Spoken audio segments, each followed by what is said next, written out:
I'm Andrea Learned, and welcome to Living Change, a podcast exploring unconventional climate leadership. I talk to people who've converted their personal values into business and policy decisions in a load of different sectors. I believe that the more we're visible about these changes, the more we chart the way for other leaders wanting to create new social norms. Today, I'm speaking with Delegate Robbyn Lewis, representing Baltimore's District 46 in the Maryland State Legislature. Hi, Robyn. Hi, how are you? Good, it's nice to meet you.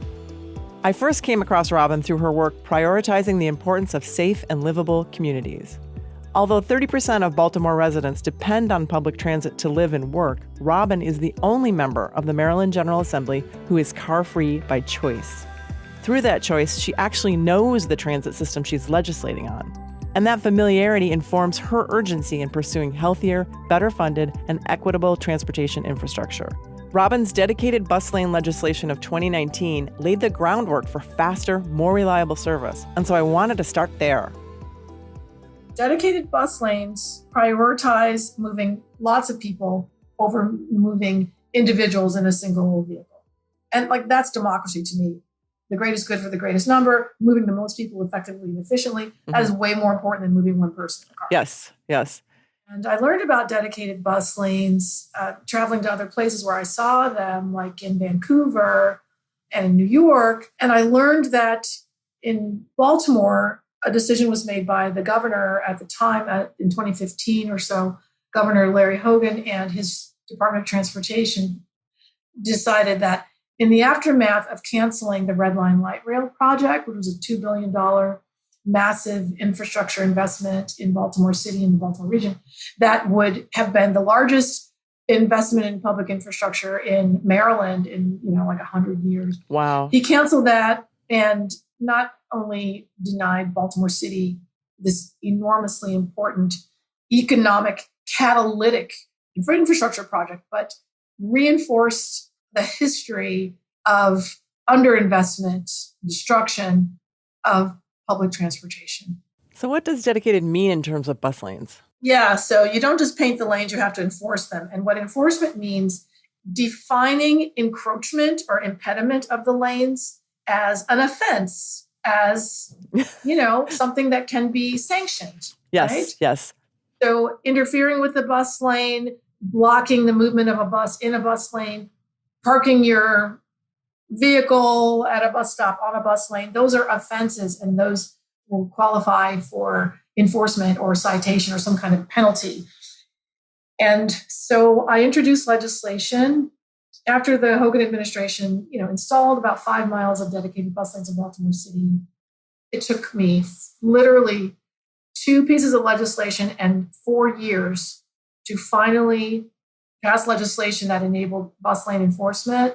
And the way we're doing it here in Maryland, specifically in Baltimore, which is the only jurisdiction with bus lanes right now, the way we're enforcing or protecting our bus lanes is through automatic camera enforcement. This takes police out of the equation of enforcing and protecting the lanes, citing people who block the lanes, and puts it in the domain of digital technology.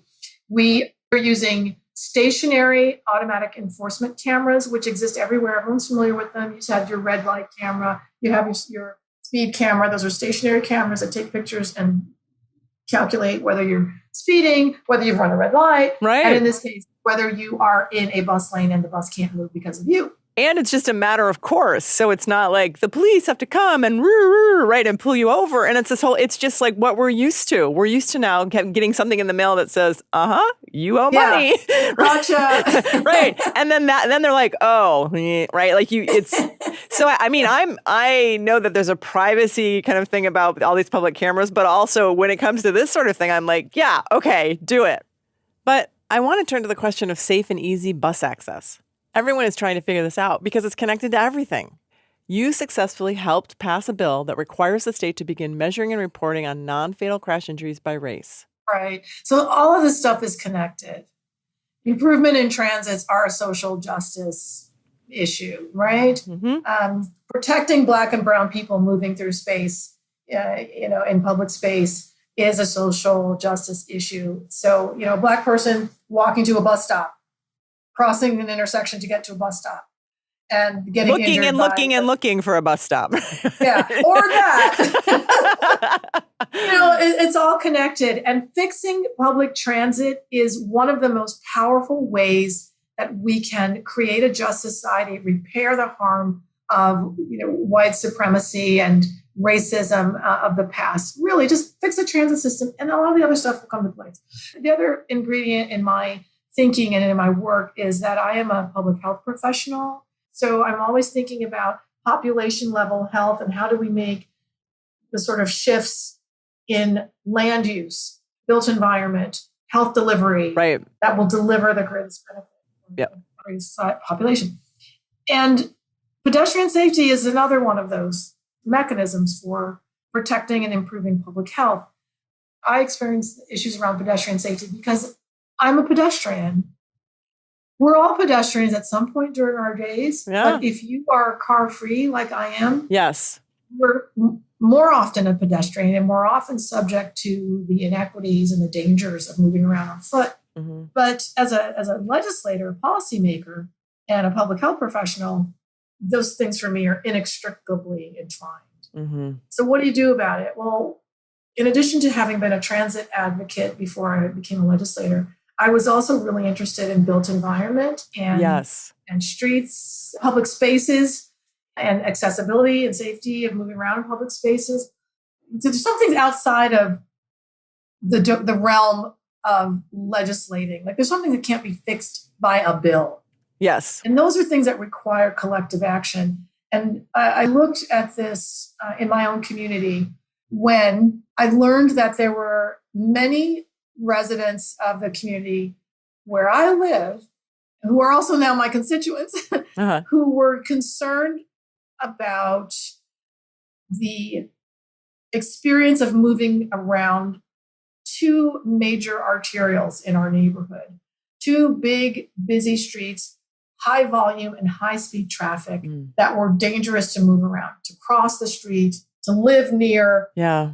It shouldn't surprise you to know that these high speed arterial streets that are causing so much harm and unhappiness, that they are the physical vestige of the residential, racial red lines. The red that lines. Were going in our city. Yep. Surprise. We have the same in Seattle. It's everywhere. I mean, it was the tool. Let's put a highway down here and cut these people off. Yeah, that'll stop them from coming to our park. And sure enough, it did, and it still does, and it also kills people because people get hit by cars, and who's getting hit? So I started hearing complaints not only from the college-educated, worldly white neighbors who ride bikes, but also from African American legacy residents, older residents who lived in these communities for a long time, and had the same complaint. How often does that happen? Oh, wait. We're going to emphasize this moment because how often? And this is the stuff that's really fun to talk to you about. It's like, tell me how those came together because let's analyze it and figure out how to create more of it. So what I did was I hired a couple of young neighbors to help me conduct a community survey. We knocked over 400 doors, talked to, 200 or so people, and asked them one question. And that question was this: if you could change one thing about your block, your street where you live, what would it be? You would think in Baltimore that one thing would be crime. Right. It was not. For something like 80% of the respondents, people we spoke to, said, get these cars off my street, slow down these cars. Oh my goodness. I couldn't believe it. Now, and this is, this is not a randomized survey. Oh yeah, quality right. control. This is just whoever opened the door. We knocked doors for 6 weeks, and everybody that we managed to talk to. So this is a selected group of people who happen to be there and be willing to talk to us.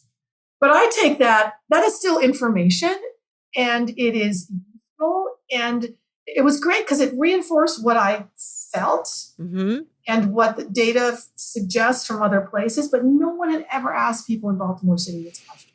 Oh my gosh. The thing that you're reminding me of is this is just all, that FTW for the win? Yeah. Everything that I kind of, my Bikes for Climate, my Plant-Based for Climate, everything that I do, I'm just like, listen, right? If we get more people safely riding bikes, you who want to continue to drive your car down the street will have less traffic to fight with, right? Like there's no, it's FTW or there's no downside. And you have to figure out how to tell that story. And it sounds like you went and you got that. And now you have, even if it's unscientific data, right? You've got this, the majority of these people we randomly walked up to said this. So I think there's something there. Exactly. And there absolutely is. And we have to keep building on that. So I took that as sort of a mandate to build a framework for the community to act, for the young white hipsters and, Miss Marys and everybody in between. And I created a network, a coalition that's called the Livable Streets Coalition. Love it. Established the coalition in the fall of 2019 and organized a series of meetings that brought folks across this historic racial divide, this physical barrier of these high-speed roads, created a coalition that includes not only neighbors, but the school community. 2 elementary schools are part of the coalition. It includes nonprofits like the AARP. Cool. They saw that livable streets, they have a national aging in place program that includes, I think they call it Livable Streets Initiative, because a street that's safe, healthy, and accessible for a senior citizen is also safe, healthy, and accessible for you, me, little kids, everybody. So they were like, we've got a stake in what you're doing. They joined the coalition. A couple of local nonprofits joined and we also have sitting at the table with the coalition, the Baltimore City Department of Transportation, the Department of Planning. And what we really wanted to do was create a space where residents could take action to transform the streets, to make them livable. Oh, great. So they could take it on themselves. Yeah. So, and then COVID hit, so we started having virtual meetings, but we took advantage of that to do some training of coalition members. And there are more than 200 people who are members of the coalition. We did a Zoom training series on design thinking. Yes. Trained about 25 members on how to use design thinking to develop projects, because that's what we want. We're going to do an intervention to slow down the traffic or make the street more accessible or whatever. And then I was so lucky, the AARP seconded a transportation planner to the coalition, and that planner helped us design a project. Wow. So we have a project on paper, and we also have a fiscal agent, and we're going to, in the coming year, bring that project, that traffic calming project to life. And what the folks, community, the members of the coalition want to do is a traffic calming project in front of one of our elementary schools. So responding to a community complaint grew into a coalition, which is now going to result in some transformations on our streets that will include Black, white, young, old, rich, poor, across a historic racial divide. That's incredible. This is a no-brainer every other city in the U.S. Slow the traffic down. God. Slow the car. The people will tell you. I bet you if someone had money for a survey and could really randomize it and get election bias out of the picture, I think people would tell us really interesting things. And I think they would. So much common ground. Yeah. There's a lot of work to do. And I don't want to mislead you that this was easy and that, I just got people together and here we go. Yeah. This is really, it's me doing it. It's me driving. I'm the instrument of the people's will, and all that is great, but I still only have 24 hours a day. Right. And, as a delegate, and also I have a day job in Maryland. Oh, do tell. Yeah. Oh my gosh. I was a full-time legislator for my first 5 years, and now I'm in my 6th year, and I was able to get a job in my field of public health. Okay. I work as the sort of internship coordinator for master students at the School of Public Health at Hopkins. So I help master students in public health find internships, which is part of their academic requirement. They've got to do an internship while they're in the program. Wonderful. It's very much a 9 to 5 in an academic setting, but it does allow me, an income so that I can live. As a legislator in Maryland, we are citizen legislators. We are part-time and paid accordingly. But it really is not a part-time job in the 21st century. It's really quite consuming but paid at like a part-time rate. So it's quite challenging to survive like that, giving your all, giving your heart, not really being able to cover your living expenses, frankly. I've used up all my savings. So, but that means I've got responsibilities 9 to 5 at Hopkins and balancing that with my delegate work and all that. Robyn, you're embodying the name of the podcast. You're living change through riding your bike, taking the bus, and in both your legislative job and work helping place students with internships. You're scaling climate influence. Write that down.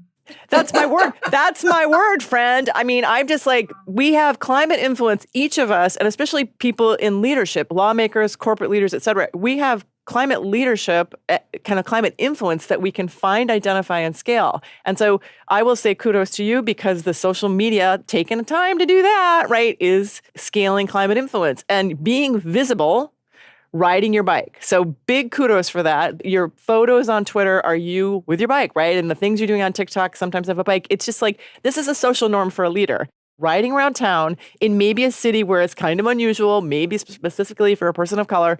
Tell me about riding your bike around town and what that does both for your constituents and your peers. Yeah.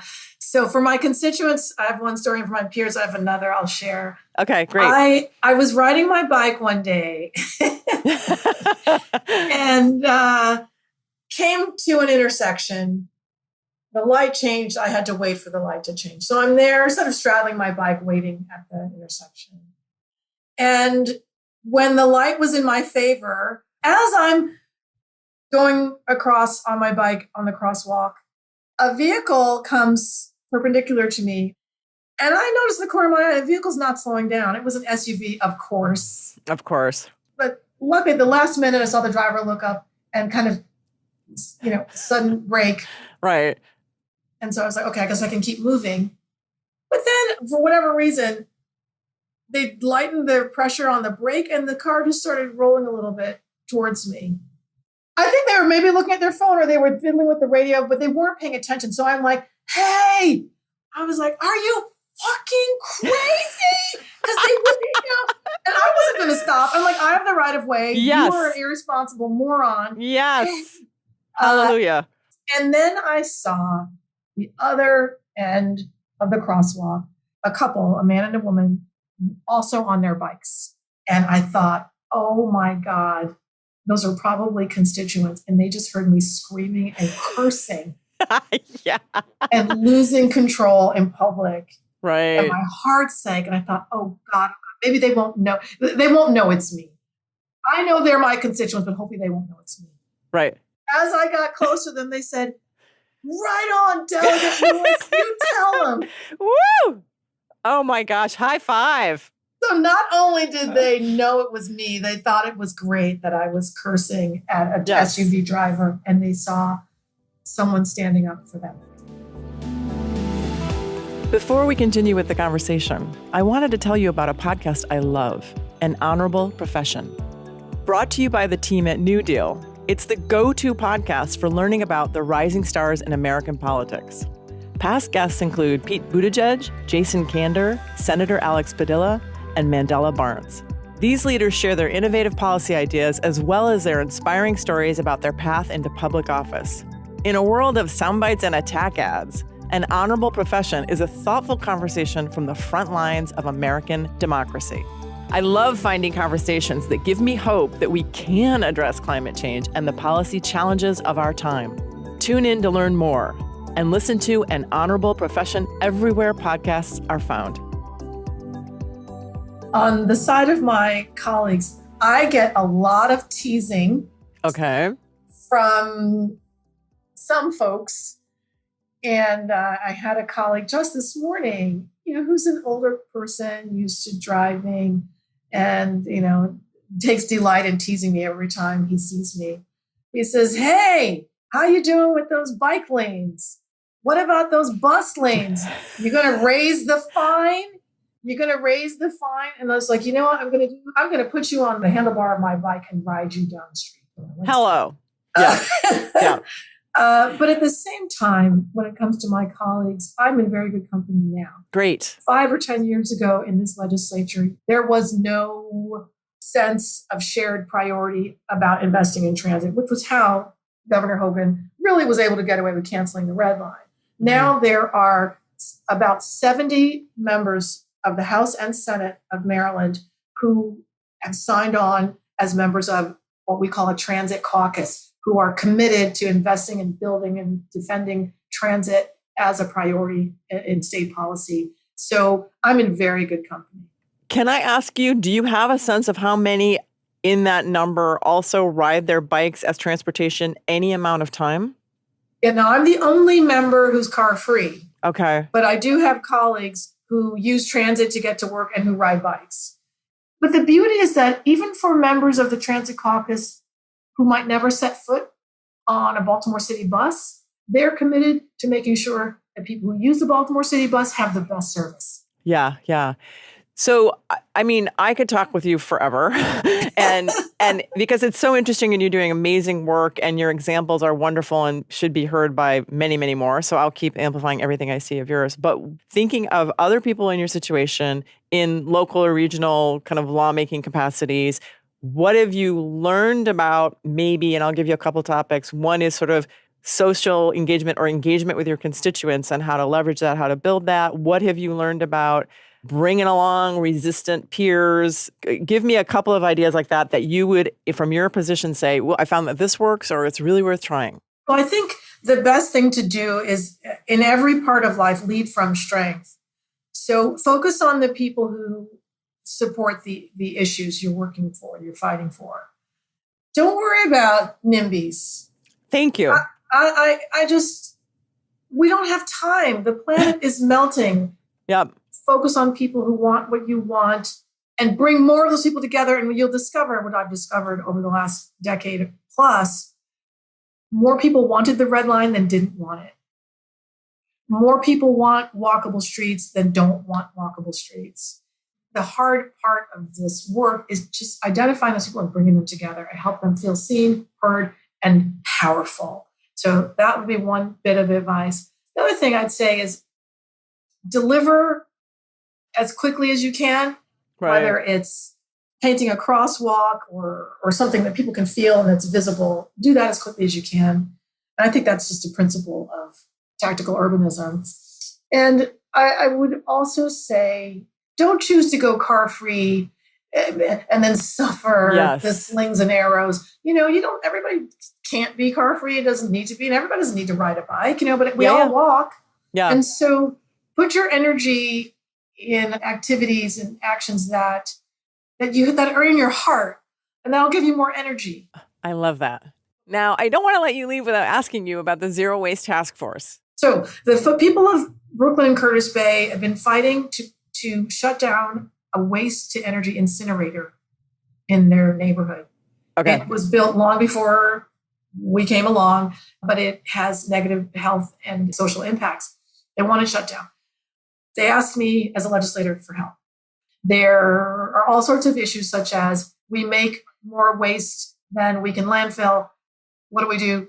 Incineration is an option that has been chosen, but the people want it gone. So I'm like, what can I do? There's not a bill.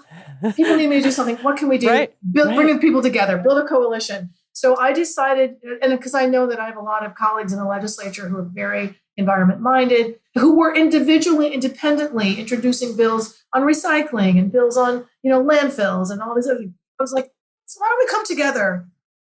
Maybe there's a platform we can build on that would address this particular community's desire to get rid of incineration and our larger vision for a healthy Maryland, which is a zero waste economy.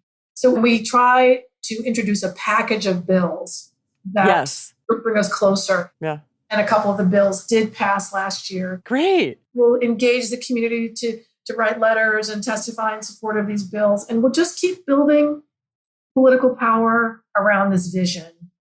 And if we can stick with it over time, the puzzle pieces will come together and And maybe some of us will grow into positions of leadership in different ways.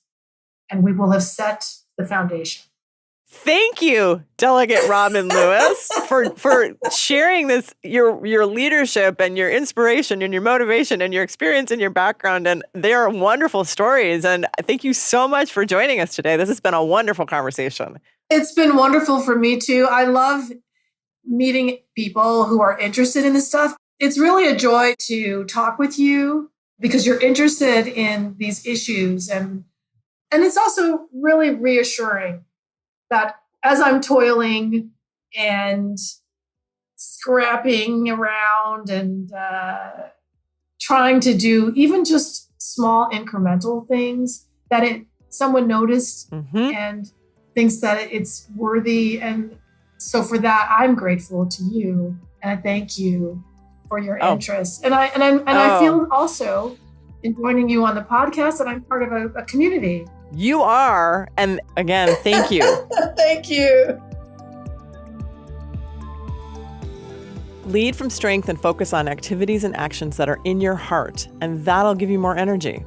That is such great advice for all of us. So many of us have the potential to lead in our industries, corporate, film, politics. And as a climate influencer, I'm always pushing for action and results. So I appreciate Robyn encouraging us to deliver on our initiatives as quickly as possible. Getting visible results helps drive momentum and change snowballs. So as Robyn says, let's find the people who want what we want, not worry about those NIMBYs, and get to work. Identifying, building, and leveraging your leadership is something few may feel prepared to do. But climate influence can't wait. If your organization is ready to make the shift, reach out to me. I'd love to help. Find me at www.learnedon.com. I'm also easy to find on Twitter, until it is no more, and LinkedIn. Living Change is produced by Large Media. That's LARJ Media. Thank you to everyone sending positive feedback and giving us ratings and reviews. They've been amazing. You have no idea how much that helps get this podcast on the radar of leaders who want to practice living change. Until next time, pedal safely.